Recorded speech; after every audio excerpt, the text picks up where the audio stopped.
guys, welcome to from DD YouTube channel. So இன்றைக்கி நம்ம என்ன ரெசிபி செய்ய போகிறோம்னா மீன் குழம்பு தான் செய்ய போகிறோம். ஸோ வாங்க நம்ம மீன் குழம்பு எப்படி செய்யுதுன்னு பார்க்கலாம்.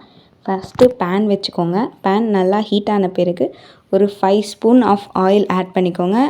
நீங்கள் எந்த ஆயில் வேணால் ஆட் பண்ணலாம், பட் கோகோனட் ஆயில் வந்து இந்த மீன் குழம்புக்கு தனி ஃப்ளேவர் கொடுக்கும். நம்ம ஆயில் ஆட் பண்ணிட்டு எண்ணெய் காயிற வரைக்கும் வெயிட் பண்ணலாம்.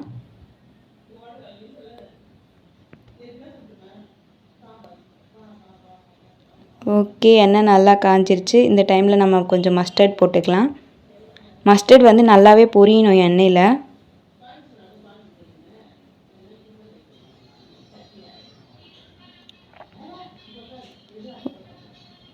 ஓகே, மஸ்டர்ட் நல்லா பொரிஞ்சிருச்சு. நம்ம கொஞ்சம் ஃபெனுக்ரீக் ஆட் பண்ணிக்கலாம். ஃபெனுக்ரீக்கும் மஸ்டர்டும் சேர்ந்து நல்லா பொரியணும். ஓகே, இப்போ வந்து நம்ம வந்து 5-6 பூண்டு பல் இருக்குது பார்த்திங்களா, அதை வந்து தட்டி வச்சுருக்கோம்.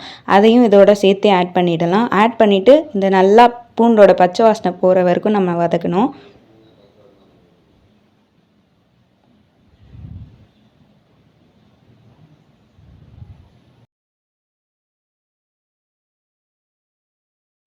ஸோ பூண்டு நல்லா இந்த மாதிரி வதங்கி வர சமயத்தில் நம்ம கட் பண்ணி வச்ச 2 வெங்காயத்தை ஆட் பண்ணிடலாம். மொத்தம் 4 வெங்காயம் நம்ம கட் பண்ணோம். அதில் 2 இதில் ஆட் பண்ணணும். ஆட் பண்ணிவிட்டு நம்ம நல்லா வதக்கணும். கோல்டன் ப்ரௌன் ஆகிற வரைக்கும் வதக்கணும்.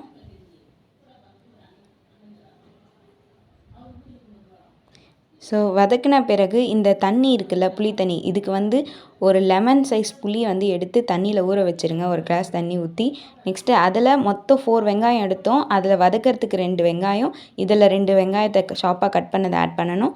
நெக்ஸ்ட்டு தக்காளி, அதுலேயே வந்து 2 தக்காளி எடுத்தோம். ஒரு தக்காளி நம்ம வதக்கிறதுக்கு யூஸ் பண்ண போகிறோம். அண்ட் இன்னொரு தக்காளி வந்து அந்த புளி தண்ணியோடு நம்ம ஆட் பண்ணணும். ஸோ ஆட் பண்ணிட்டு அதை தள்ளி வச்சுருங்க. இந்த வெங்காயம் வந்து அப்பப்போ நல்லா வதக்கி விட்டுட்டே இருங்க, அப்போ தான் கீழே அடிப்பிடியாமல் இருக்கும். ஸோ இந்த வெங்காயம் ஒரு பக்கம் நல்லா வதங்கட்டும். நம்ம அந்த புளி கரைச்சலில் வந்து 2 ஸ்பூன் வீட்டில் அரைச்ச மிளகாத்தூளை வந்து ஆட் பண்ணிக்கலாம். ஆட் பண்ணதுக்கப்புறம் நம்ம சைட் பை சைடு இந்த வெங்காயத்தையும் ஒரு பக்கம் வதக்கி விட்டுடலாம். ஓகே, வெங்காயம் நல்லா வதங்கிறதுக்கோசம் கொஞ்சோண்டு நம்ம கல்லுப்பு ஆட் பண்ணிக்கலாம்.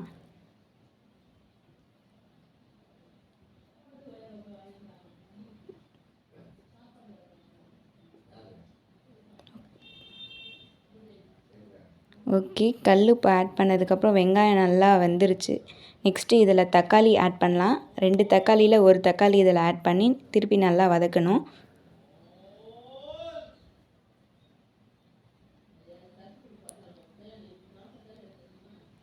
எல்லாத்தோட பச்சை வாசனை போகிற அளவுக்கு நம்ம வதக்கணும். அப்போ தான் குழம்பு ரொம்ப டேஸ்ட்டாக இருக்கும். அதே மாதிரி நம்ம வதக்கும் போதும் நடுவில் கேப் விட்டு வதக்கணும்.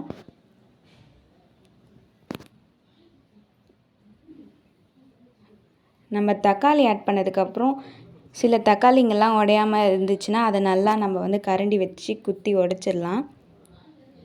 அப்பப்போ குத்தி விடுங்க. நெக்ஸ்ட்டு இதெல்லாம் வதக்கின பிறகு 2 சில்லி ஆட் பண்ணுங்கள். ஆட் பண்ணதுக்கப்புறம் ஒரு கொத்து கருவேப்பிலை ஆட் பண்ணுங்கள். கருவேப்பிலை ஆட் பண்ணிட்டு நல்லா வதக்கணும்.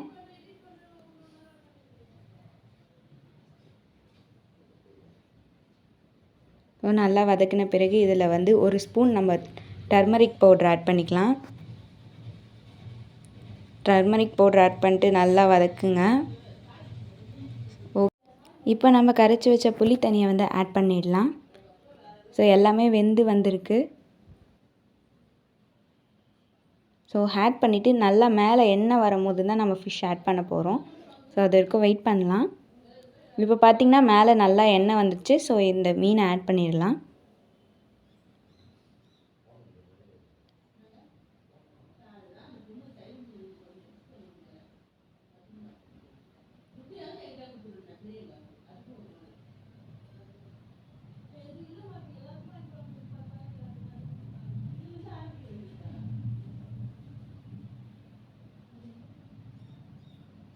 ஸோ மீனை ஆட் பண்ணும்போது பார்த்து ஆட் பண்ணுங்கள்.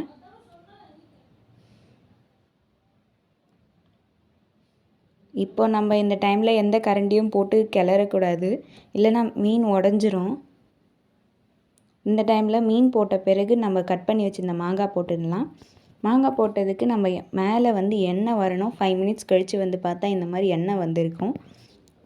ஸோ அந்த ஸ்டேஜில் வந்து நம்ம என்ன பண்ணலான்னா, ஒரு கொரியாண்டர் ஒரு 2 பிடி அளவுக்கு கொரியாண்டரை வந்து எடுத்து கட் பண்ணி வச்சுக்கலாம். அதை வந்து நம்ம இப்போ குழம்புல ஆட் பண்ணிடலாம். ஸோ ஃபைனலி இந்த மீன் குழம்பு வந்து ரெடி ஆகிடுச்சு. பார்த்திங்கனாலே தெரியும் மீன் நல்லா வெந்திருக்கு, மேலே நல்லாவே எண்ணெய் வந்திருக்கு. ஸோ மறக்காமல் இந்த ட்ரெஷ்ஷை வந்து நீங்கள் ட்ரை பண்ணி பாருங்கள். ட்ரை பண்ணிட்டு எப்படி வந்துச்சுன்னு எனக்கு கீழே கமெண்ட்டில் சொல்லுங்கள். தேங்க்ஸ் ஃபார் வாட்சிங். Love you all. மறக்காமல் லைக் பண்ணுங்கள், சப்ஸ்கிரைப் பண்ணுங்கள். பாய்.